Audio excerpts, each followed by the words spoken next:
Gaza पट्टी से फलस्तीनी नागरिक को निकालने और फिर उसे अपने नियंत्रण में लेने की योजना को लेकर अमेरिका के राष्ट्रपति डोनाल्ड ट्रंप को दुनिया भर से आलोचनाओं का सामना करना पड़ा है।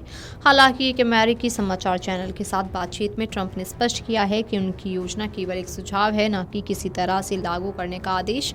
जेरूसलम पोस्ट ने ये जानकारी दी। मीडिया के साथ बातचीत में ट्रंप ने इस बात को दोहराया कि वे मानते हैं कि पश्चिम एशिया में स्थिति का समाधान करने के लिए उनकी योजना सबसे अच्छी है। उन्होंने कहा, मैं आपको अपनी योजना का तरीका बताऊंगा। मुझे लगता है कि वो योजना वास्तव में काम करेगी, लेकिन मैं इसको लेकर जबरदस्ती नहीं कर रहा हूँ। मैं बस बैठकर इसके लिए सुझाव दूंगा, फिर अमेरिका का उस पर नियंत्रण होगा, वहाँ हमास नहीं होगा, फिर वहाँ विकास होगा और एक नई शुरुआत होगी। ट्रंप से पहले जॉर्डन और मिस्र ने कहा था कि वे गाजा से पलायन करने वाले फलस्तीनी शरणार्थियों को स्वीकार करेंगे। जॉर्डन और मिस्र का इजराइल के साथ शांति समझौता है। हालांकि जॉर्डन को छोड़कर ज्यादातर अरब देशों ने इस योजना को खारिज किया। जॉर्डन ने 2000 घायलों को स्वीकार करने पर सहमति दी है।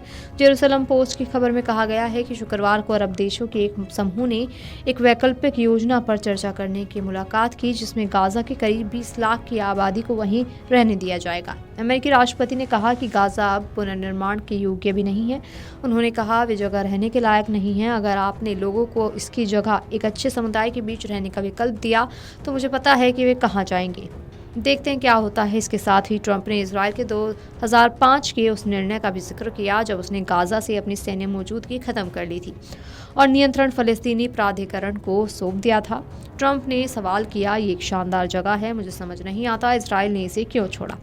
अमेरिकी राष्ट्रपति ने यह भी दावा किया है कि यदि प्रधानमंत्री नेतन्याहू बाकी बंधकों को छुड़ाना चाहते हैं या हमास को समाप्त करने के लिए लड़ाई फिर से शुरू करना चाहते हैं तो वो उनका समर्थन करेंगे। इसी ब्रॉडकास्टर के साथ पहले दिए गए इंटरव्यू में ट्रंप ने कहा था कि अमेरिका जब क्षेत्र का फिर से विकास करेगा तो उसके बाद विस्थापित फलस्तीनियों को वापस लौटने का अधिकार नहीं होगा।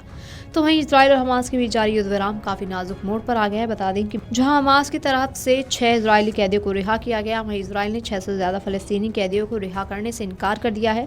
इजराइल ने कहा कि 620 फलस्तीनी कैदियों की रिहाई को तब तक टाल रहे हैं जब तक कि अगली बार बंधकों की सुरक्षित रिहाई सुनिश्चित नहीं हो जाती और अपमानजनक समारोह दोबारा नहीं आयोजित किए जाते। शनिवार को 6 इजरायली बंधकों को रिहा किया गया, लेकिन इजराइल ने दावा किया कि कुछ बंधकों को हथियारबंद हमास लड़ाकों के बीच सार्वजनिक रूप से सौंपा गया, जो अमानवीय था। इस तरह के दृश्य और संयुक्त राष्ट्र और अन्य संगठनों ने भी क्रूर करार दिया।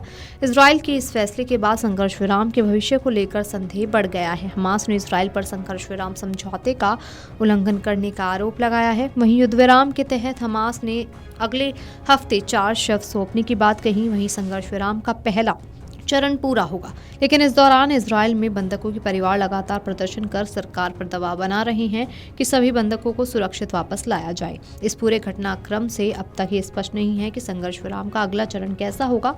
हमास का कहना है कि वे तब तक बंधकों को नहीं छोड़ेंगे जब तक कि इजराइल पूरी तरह गाजा से अपनी सेना नहीं हटाता। वहीं इजराइल हमास की इस मांग को मानने को तैयार नहीं दिख रहा, जिससे आने वाले दिनों में फिर से युद्ध छिड़ने की आशंका बढ़ गई है। Video desk कमरुजाला.com।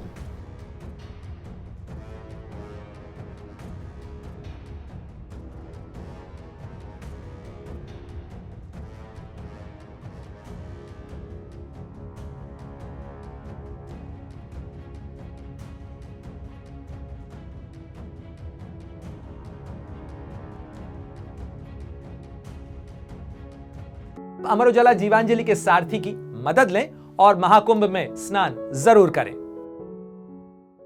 अमर उजाला जीवांजलि के सारथी की मदद लें और महाकुंभ में स्नान जरूर करें।